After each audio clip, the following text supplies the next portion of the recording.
सो चलिए बच्चों, last 30 days रह गए हमारे एग्जाम को। 24 ऑफ फेब जहां से बोर्ड स्टार्ट हो जाएंगे बच्चों।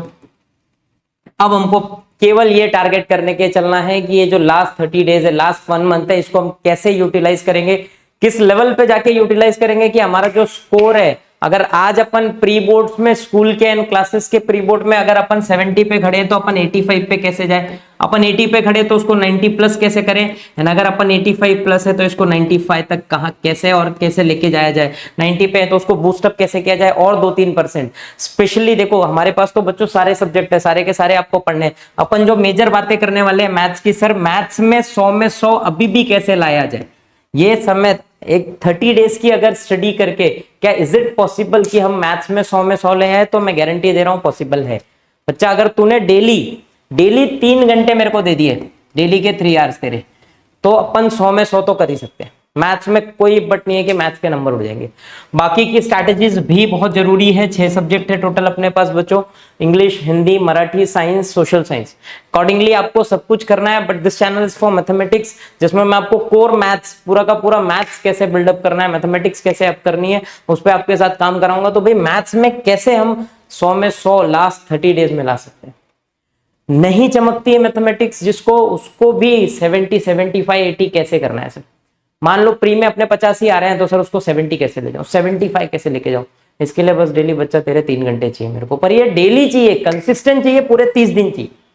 नॉट 30 दिन, लास्ट के 2 दिन छोड़ते हैं, आप एग्जाम की प्रिपरेशन करेंगे फर्स्ट पेपर की, लेकिन 28 डेज तो चाहिए मेरे को। 28 डेज 3 घंटे। अब आप बोलेंगे सर खाली मैथ्स पढ़ना है, नहीं रे बाबा, सब कुछ पढ़ना है। सबके साथ साथ सर टाइम कैसे मैनेज होगा, सोना कम कर दे, 3 घंटे 4 घंटे सो, कोई दिक्कत नहीं है। 1 महीने अगर तू 3 घंटे 4 घंटे सोता है तो इससे तेरा जो रिपोर्ट कार्ड है पिछले 10 साल का, जो तूने फर्स्ट स्टैंडर्ड से 10th स्टैंडर्ड तक की मेहनत की, वो इंप्रूव हो जाएगा। ये केवल 1 मंथ उसका है।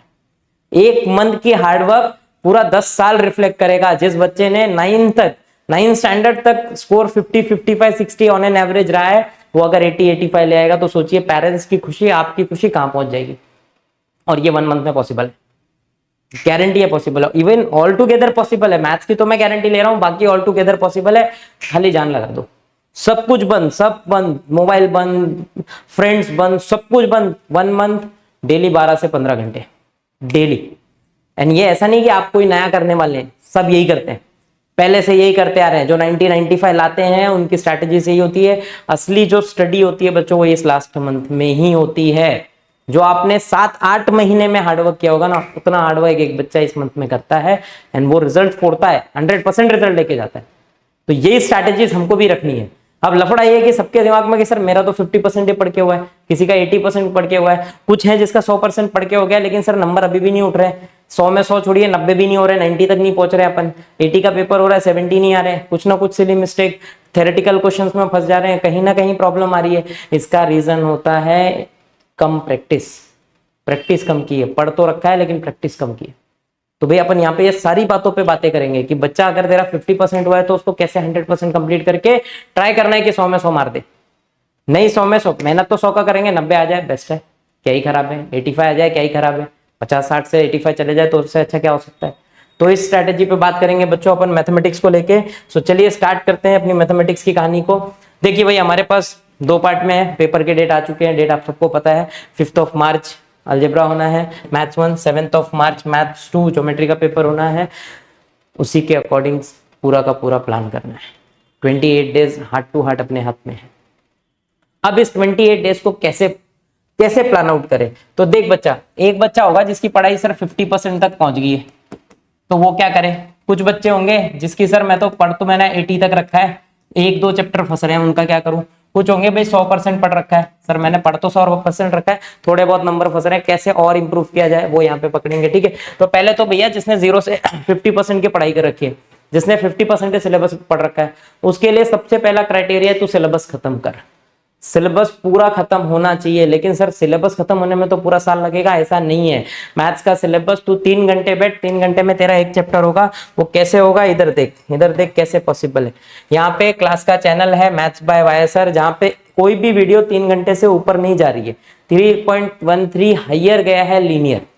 बाकी आपको सारे वीडियोस मिल जाएंगे जिसमें पूरी की पूरी text book in a short clear है। पूरी टेक्स्ट बुक कवर की है, हर एक सवाल इसमें आपको सॉल्व मिलेगा, हर एक question, each and every question solve है, सब कुछ सॉल्व है। महाराष्ट्र बोर्ड में 2-3 क्वेश्चन छोड़ो, टेक्स्ट बुक के ऊपर कुछ नहीं जाएगा। इतना घसले, गारंटी है 80 की, 80 तो तू मार देगा। खाली चैप्टर चैप्टर कर ले। कितने चैप्टर है तेरे पास? 13 चैप्टर कंप्लीट करने के लिए 13 दिन, 13 दिन के भी 3-3 घंटे चाहिए मुझे, उससे ज्यादा नहीं चाहिए तेरे। 1.5x की स्पीड में पढ़ेंगे, 3 घंटे में मार देंगे एक चैप्टर, सारे सवाल के साथ, सारे कंसेप्ट के साथ सब कुछ कवर हो जाएगा। तो जिसका भैया पहले सिलेबस नहीं हुआ है, तो पहला टारगेट हमारा ये है कि सर हमको सिलेबस को 100% पहुंचाना है, यहाँ भी वाला बच्चा और ये वाला बच्चा, ताकि अपन इनके साथ कंपीट करें सबके साथ। 100% सिलेबस कंप्लीट होना चाहिए, वो 13 दिन में हो जाएगा। 13 दिन खत्म। अब सर 13 दिन तो हो गया मेरे पास, बचे मेरे पास 28 में 15 डेज। 15 डेज में बच्चा तुझे सारे PYQs लगाने हैं। फिर अब ये कोई भी बच्चा हो, 100% वाला हो, 80 वाला हो या 50 वाला, सबको सारे के सारे PYQs सॉल्व करने कंपलसरी है। और इन सारे PYQs की वीडियो मैं लेके आऊंगा विद शीट एंड एवरीथिंग, जो आपको पहले प्रोवाइड कर दूंगा मैं। वीडियो के साथ सारी शीटें अवेलेबल रहेंगी, ताकि तू घर पे बैठ के कर सके। जिसको वीडियो नहीं, कोई जरूरत नहीं है, शीट सॉल्व कर, सीधे जहां फंस रहा है वहां पे देख। बाकी उसमें बच्चों में सारी समरी, जितनी समरी है वो आपको वहां पे मिल जाएगी। सिर्फ चैप्टर की summary one of the most important strategy होती है आपकी पढ़ाई की। कोई भी चैप्टर है उसकी समरी हमारे हाथ में होनी चाहिए। कोई भी चैप्टर हमने कर रखा है उसकी समरी हमारे हाथ में कंपलसरी है। बोर्ड्स में हम पूरी नोटबुक, पूरी टेक्स्ट बुक लेके नहीं बैठ सकते एग्जाम के समय। वहां पे हमको बस एक पन्ना होना चाहिए, पूरे पन्ने में पूरा चैप्टर हो, उस एक पेज में पूरा चैप्टर हो, बस देखा फटाफट फटाफट चैप्टर रिकॉल, बोर्ड्स में गए, एग्जाम देने बैठ गए। तो समरी कंपलसरी है। समरी हम कहाँ पे बनाएंगे? जब हम PYQ सॉल्व करेंगे, सारी समरी उसमें हम बना लेंगे। हर एक चैप्टर की, हर एक टॉपिक की, हर एक पॉइंट की समरी वहां पे होगी, कि हमने उस पॉइंट में, उस टॉपिक पे, उस चैप्टर के टॉपिक पे क्या पढ़ा था, वो सब कुछ वहां पे क्लियर क्लियर हमको मिल जाएगा। PYQ सारे के सारे करने, प्लस PYQ के साथ साथ कम से कम 3 पेपर सॉल्व करने हमको। मिनिमम 3 पेपर्स हम सॉल्व करेंगे।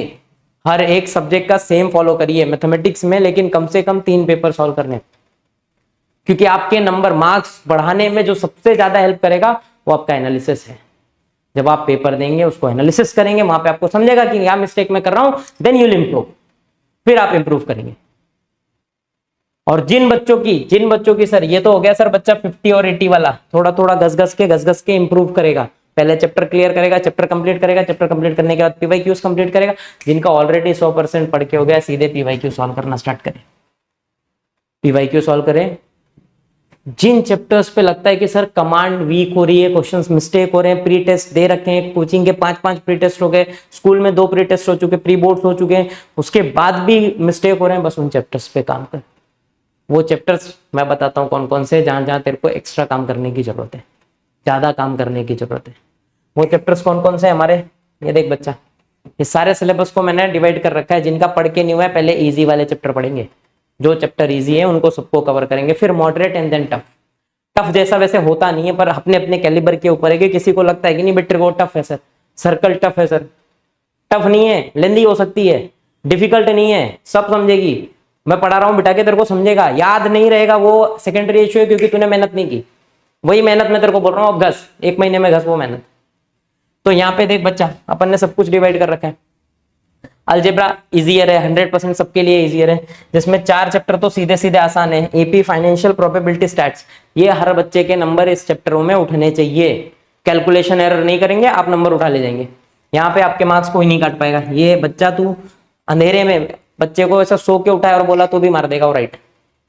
खाली चारों चैप्टर 2 काम कंप्लीट कर ले, टेक्स्ट बुक पूरी कंप्लीट कर ले, PYQs पूरा कंप्लीट कर ले, इसमें तेरे मिस्टेक नहीं हो सकते। जो बच्चे का मिस होता है इन 2 में होता है। इन 2 में भी क्या सर, देख लीनियर आसान है, थोड़ी सी मॉडरेट लेवल हो जाती है, लेंदी हो जाती है जब यहाँ पे थ्योरेटिकल क्वेश्चन आते हैं। थ्योरेटिकल यानी कि सर अंग्रेजी में दे रखा होगा, मैथमेटिक्स में कन्वर्ट करो फिर सॉल्व करो, ये बच्चे को थोड़ा सा टफ लगता है। इसी में नंबर जाते हैं, इसी में मार्क्स जाते हैं। क्यों? क्योंकि बच्चा वहां पे कंफ्यूज होता है, प्रॉपर सोच नहीं पाता, इक्वेशंस कन्वर्ट नहीं कर पाता और लफड़ा कर देता है। वो बचाने के लिए भयंकर प्रैक्टिस, बहुत जबरदस्त प्रैक्टिस चाहिए अपने को, बहुत जबरदस्त। में मैंने जैसे बोला बच्चा पूरे PYQs कर ले, तेरे को लेवल समझ में आ जाएगा, पेपर का क्या आता है, बोर्ड में किस लेवल का सवाल आएगा वो समझ आएगा। प्लस एडिशनल थ्योरेटिकल क्वेश्चन जरूर करो, कुछ ना कुछ एडिशनल क्वेश्चंस हमको थ्योरेटिकल करने हैं। उसके लिए आप एनसीईआरटी की हेल्प ले सकते हो, उसके लिए आप कोई अच्छी बुक की हेल्प ले सकते हो। अगर स्टेट बोर्ड में क्वेश्चन कम है, नहीं लेना है मेरे से बोलिए, मैं आपको प्रोवाइड कर दूंगा कुछ एडिशनल क्वेश्चन जिसपे आप काम कर सकते हैं। बस आप कमेंट करके बताइए सर ये चाहिए, दैट आई विल प्रोवाइड। दोनों चैप्टर में क्वाड्रेटिक हो चाहे लीनियर हो, यही दो फंसता है बच्चा। इसकी प्रैक्टिस कर ले, तेरा अलजेब्रा के 40 डन हो जाएंगे। यहाँ पे तू 40 मार देगा, इसमें कोई डाउट नहीं। पेपर बहुत आसान होता है, पेपर टफ नहीं होता। बच्चे की थोड़ी सी पढ़ाई की फर्क पड़ती है, प्रेजेंटेशन की फर्क पड़ती है। इसके बाद अपन प्रेजेंटेशन भी देखेंगे कि बोर्ड्स में प्रेजेंटेशन कैसे रखना है, आउट ऑफ निकालना है तो प्रेजेंटेशन क्या चाहिए, कहीं भी हाफ मार्क्स कट जाए ऐसा भी मिस्टेक नहीं करना आपने, वो भी अपन देखेंगे। ठीक है, सेम बच्चा ज्योमेट्री थोड़ी सी टफ जाती है लोगों को, थोड़ी सी डिफिकल्ट लगती है, तो पहले अलजेब्रा कवर करेंगे। जिनको लगता है ज्योमेट्री थोड़ी सी टफ है, पहले अलजेब्रा पूरा कंप्लीट कर ले। वंस यू डन विद, यहाँ पे आके दोनों आसान चैप्टर उड़ा दे पहले। इसके नंबर तो गलती से नहीं जाने चाहिए, और उसके बाद मैं आपको बताता हूँ मेरा एक्सपीरियंस, सबसे ज्यादा नंबर यही जाते हैं। सबसे इजी चैप्टर यही दो है, लेकिन नंबर भी यही जाते। क्यों? क्योंकि ज्यादा अपन ले लेते हैं कि भैया सब तो आता है, बहुत लीनियंट हो जाता है बच्चा कि नहीं सर ये तो अपने को ऐसा एकदम रटा रटाया लेकिन उड़ गया नंबर। क्यों? क्योंकि सिली से मिस्टेक हो गई। टेंजेंट बना रहा है, टेंजेंट टच ही नहीं हुआ। क्यों नहीं हुआ? क्योंकि प्रैक्टिस ही नहीं की, ओवर कॉन्फिडेंस हो गया कि सभी आ रहा है, इसको क्या ही पढ़ना है, उसी में नंबर कट गए। तो पहले प्रैक्टिस जरूरी है। टेक्स्ट बुक पीवाईक्यूज दोनों कंप्लीट होने कंपलसरी। देन बच्चा पाइथागोरस, पहला एक्सरसाइज कर ले, बहुत आसान है। सेकंड अपोलोनियस तेरे को टफ लगता है, कोई दिक्कत नहीं है, पहले अपोलो पाइथागोरस घस, पाइथागोरस घस ले, तेरा आधा काम हो जाएगा, आधे मार्क्स मिल गए। थ्योरम रट ले, यहाँ तो थ्योरम भी कंपलसरी है सर, थ्योरम अपने को रट्टा मारना है। एक थ्योरम भी आ गया तो सर 3 से 4 नंबर हो गए, 3 नंबर तो ही गए, कहीं नहीं गए, फिक्स हो गए। फिर सर देखिए उसके बाद अब depend on your choice. Similarity again आसान चैप्टर है, थोड़ी सी मॉडरेट लेवल की है, क्योंकि अच्छा सवाल आता है 4 मार्क का, 3 मार्क का अच्छा क्वेश्चन आता है यहाँ से, तो उसके लिए वी नीड हैवी प्रैक्टिस। फिर मैंने बताया टेक्स्ट बुक एंड पीवाईक्यू, इससे आगे की जरूरत नहीं पड़ेगी। सर्कल थोड़ा सा स्लाइट लेंदी है, पर चिंदी है, बहुत चिंदी है, लेंदी है थोड़ी सी, मैं मानता हूँ इस बात को कि कोई डाउट नहीं, बच्चा थोड़ा मेहनत ज्यादा करता है तो उसको इतना कुछ पढ़ने के बाद थोड़ा लगता है कि सर सर्कल ना और बड़ा जा रहा है, पर कोई दिक्कत नहीं, आसान है। सेम हर ट्रिको का है, थोड़ी सी मॉडरेट टू टफ इसलिए रखा है कि प्रूफ दैट में बच्चा फंसता है। सेकंड एक्सरसाइज गारंटी दे रहा हूं मार देगा तू, सेकंड एक्सरसाइज अच्छे से कर ले। जिसकी नहीं चमक रही है, जिसकी चमक रही है उसको तो बताया फायर कर सकता है वो बच्चा, उसको तो सब होगा, प्रूफ दैट उसके लिए कुछ नहीं होता, उड़ा देगा। उसको खाली क्या क्या कर लेना है, पूरी टेक्स्ट बुक कर लेनी है, टेक्स्ट बुक में एक्सरसाइज कर लेनी है पहले, फिर पीएस कर लेना है, प्रॉब्लम सेट, पीवाईक्यूज लगा लेना है। इसके बाद तेरे को कुछ नहीं मिलेगा बोर्ड में, इतने में सब कुछ आएगा, इतना घस ले तेरे नंबर उड़ जाएंगे। फॉर्मूला बेस्ड है पूरा का पूरा, अच्छे से रट ले, फॉर्मूला अच्छे से रट ले, 2-4 सवाल तो मार के आ जाएगा, एकदम इजीली 2-4 सवाल मार के आएगा। आप पेपर उठा लो, मैं गारंटी दे रहा हूं आपको, आप बोर्ड्स का पीवाईक्यूज पेपर उठाओ, केवल टेक्स्ट बुक पढ़ने के बाद उठाओ, 40 में 30 मिल जाएंगे, 40 में 30। जबकि मैं बोल रहा हूं कि आपने मैथ्स अभी तक नहीं पढ़ी होगी, खास नहीं पढ़ी है, उसके बाद बोल रहा हूं आप मार देंगे। तो आगे बात समझ में, तो बस इसी स्ट्रैटेजी पे हमको लग जाना है for next 28 days. Next 28 days 2-3 बातों का खाली ख्याल रखना है हमको। पहला, कम सोना है, ज्यादा टाइम यूटिलाइज करना है, ट्राई करना है कि कोई भी टाइम हमारा फालतू में वेस्ट ना हो, चाहे वो आपके फ्रेंड्स हो, चाहे सोशल मीडिया हो, चाहे सोना, तीनों बंद करने, तीनों बंद करके केवल स्टडी स्टार्ट करके सब कुछ। एक मंथ में उतना काम करना है जितना बाकी बच्चों ने 6-7 महीने 8 महीने में कर रखा हुआ है पिछले, उतना हार्डवर्क अपन 1 मंथ में करेंगे और फोड़ के दिखा देंगे एग्जाम, स्पेशली मैथमेटिक्स को 100 में 100 मार के दिखा देंगे। तो बस नेक्स्ट आपको वीडियोस नेक्स्ट डे से एकदम प्रॉपरली बच्चों सारे वीडियोस मिलने लगेंगे चैनल पे, मैथ्स बाय वाईएसआर। सारे वीडियोस यहाँ पे आपको अवेलेबल रहेंगे, सब कुछ आपको वन शॉट एक जगह पे मिलेगा, सब वन शॉट ही होगा। एक ही लेक्चर में मैं पूरा का पूरा चैप्टर टेक्स्ट बुक का खत्म करूंगा, exercise and then PYQs in a single video. इतना घस ले काम हो जाएगा तेरा, ठीक है। सो भैया आप सबने बच्चों कमेंट करके मेरे को बताना है कि क्या आप रेडी हैं टू डू हार्ड वर्क, बस इतना कमेंट करिए, आप रेडी हैं, मैं गारंटी दे रहा हूँ काम हो जाएगा, ठीक है। सो अब धीरे धीरे वीडियोस के साथ मिलेंगे, और बीच में मैं आपके लिए ऐसे वीडियोस लाता रहूंगा जिसमें हम strategies, paper presentation, paper preparation, सब कुछ जो है एक्सप्लेन करता रहूंगा, ठीक है बच्चों।